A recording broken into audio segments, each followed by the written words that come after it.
Hello everybody, let's be warriors and not worriers. I'm going to share with you today a certain thing that will change everything in your life, and I'm going to give you a real life example of how it actually works and the way it can change your life. I'll tell you all about it on the other side.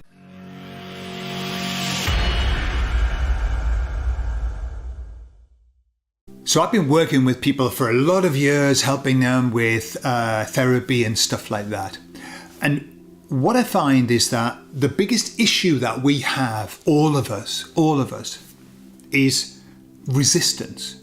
We resist. And we resist in many ways. Sometimes it's just we don't want to look at a problem. We don't want to face it. We're scared to face it. We're scared to do it. We just resist.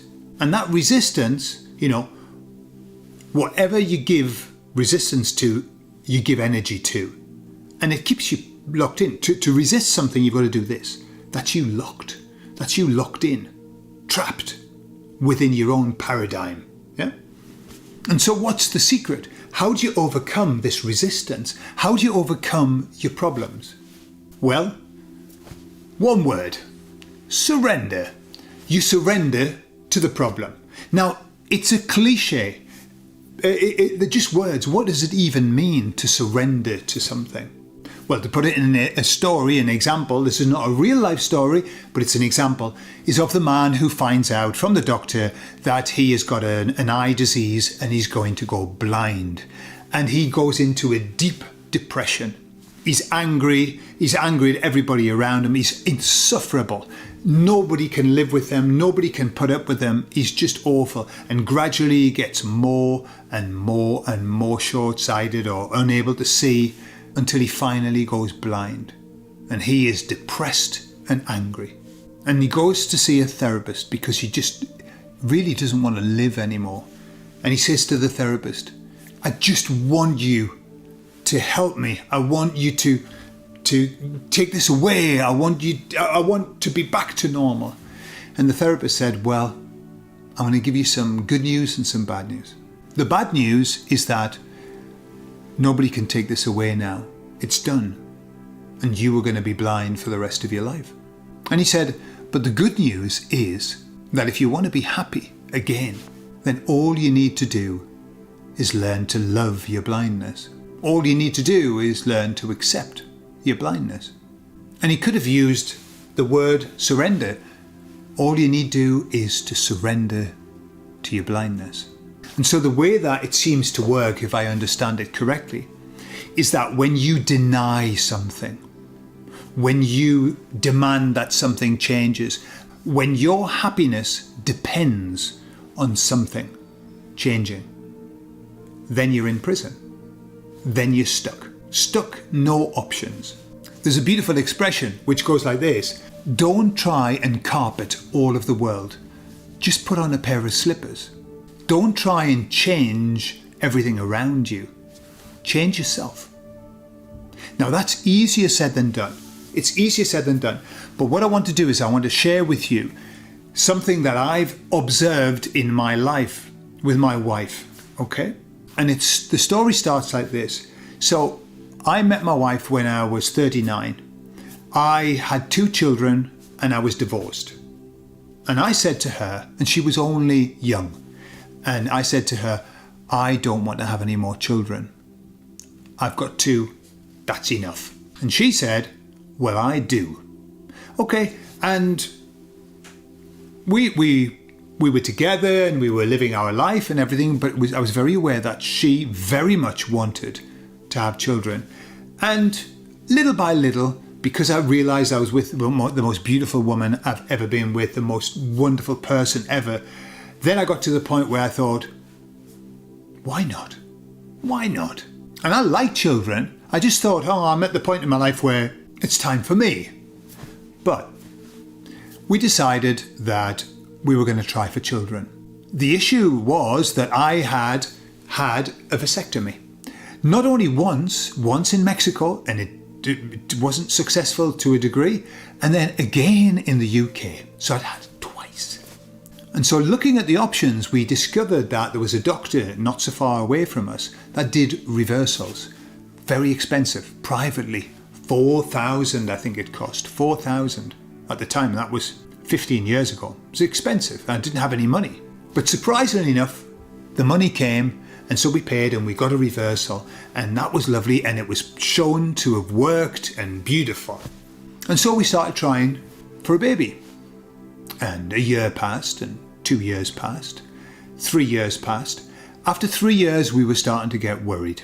She was getting extremely, not just worried, but she was becoming absolutely obsessive about it. When other people, and she said, it's just like everywhere around me, people are getting pregnant. When other people, especially in the family, were getting pregnant, she would go into a depression. It's like, why them? Why not me? And it became the sole focus of her life, not getting pregnant, that she wasn't getting pregnant. And so at the beginning of the 4th year, we decided to go down the IVF route. And we did IVF twice. And twice, it failed. Well, you can imagine how my wife was, how I was. I mean, when you invest so much in something, it was like, what the hell is going on? What is going on? And Cynthia, my wife, went into like a real, not depression, it was like anger. She was really angry. She was so angry that it didn't work. And I recall one day, I remember exactly where she was sitting, and she was sitting at the computer, and I walked in after having a day at work, and she looked at me and she said, Gordon, I've made a decision. And I said, what's that? And she said, I've decided that I don't want to have children. It's too big. It's too much weight I'm carrying. I can't do it anymore. I'm resigned to the fact that I'm not going to have children. And it was a very sad moment, and she looked very sad, but I could see in her face almost like the weight coming off of her shoulders, that I don't need to worry about this because I've decided now I can't do it anymore. And part of me was sad and part of me was really relieved, because I thought, well, thank God for that now. It was so stressful, and it was taking the joy out of our lives. And 1 month later, she was pregnant, naturally. And I know for a certain fact that it was because she surrendered. She learned to love her blindness. She said, I accept this. That to me is true surrendering. It's surrendering. It's saying, I can't do this anymore. You do it. Okay. Then what happened? Well, we had a child, beautiful, wonderful, and he started to grow, and Cynthia said, I think I would like another one. That worked. I'd like another one. And so we tried for the following 4 years, more or less. And after 4 years, my wife came to me and said, Gordon, our son's 4. Life's starting to get much easier now. It's easier. Once the children get past 3, it's like, well, you've got a bit of time to yourself. She said, I don't think I really want to have another child now. I'd like a dog. And so me being very relieved, because remember, I already had 2 children from a previous marriage, so I was in my 3rd, very relieved. I said, fantastic. What kind of dog do you want? She said, well, I want a poodle. And so we got a poodle. We ordered it.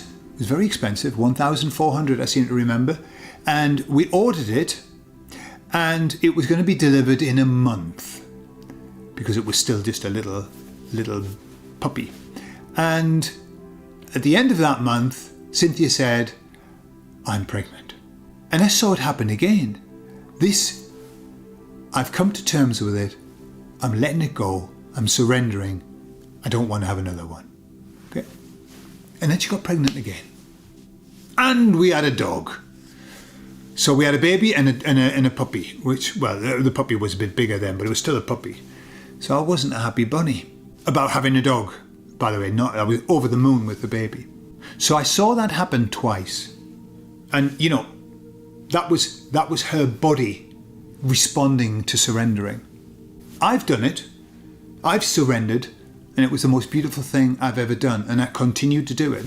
It isn't a one-time event. It's a constant surrendering. But to finish, My wife now is prohibited to say that she doesn't want any more babies, even though we're probably not going to have any more. You know, I think we've done our bit, but she's not allowed to say those words. I do not want to have any more babies. Not allowed. Because there's certain magic in those words, clearly. A lot of magic, not certain. Tons of magic in those words. So if you find yourself in a place where there's a lot of resistance, where you're putting up a lot of resistance, where you're trying to achieve something and it's not working for you, and no matter what you do, it's not working. And that can be finding happiness, that can be anything. Surrender to it. Give it up.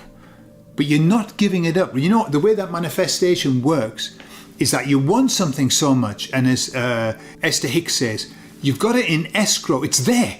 It's there. But you've got to surrender to it, otherwise it won't come. It's the last step of manifesting. It's the most important step of, and now I don't mind if it comes or it doesn't. I'm happy for the universe to sort that out. And I don't mind in which way it comes. Whatever you see fit. And then you go about your business with that funny little feeling inside that, hey, who knows? That's when it comes. When you surrender to it. You don't need to carry the responsibility of this life all on your own. We've got so much help. We've got so much assistance. We don't even know how much assistance we've got. But you've got to surrender to it. You've got to give it permission. Surrendering is giving permission, saying, I can't do this anymore. I'm not good enough to do this. I don't have enough information to do this. I don't know what to do for the best. You do. And that's it. And whoever that you is that you're offering yourself to, doesn't matter. God, the universe, the energies, the ether, doesn't matter. Just understand that those energies, that God understands you a damn sight more than you understand you. And so who better to decide what the right thing is for you than a divine being? And so that's what surrendering's all about. In my book, somebody might have a different opinion, but that's the way that I think. Put in the comments if you've had any experiences like that, where you, in the end, you had to give up on wanting something and then you got it. Or you gave up on wanting something specific and something else came that was even better. How about that? I'd love to hear. I love you all, and I'll speak to you all later. Bye-bye.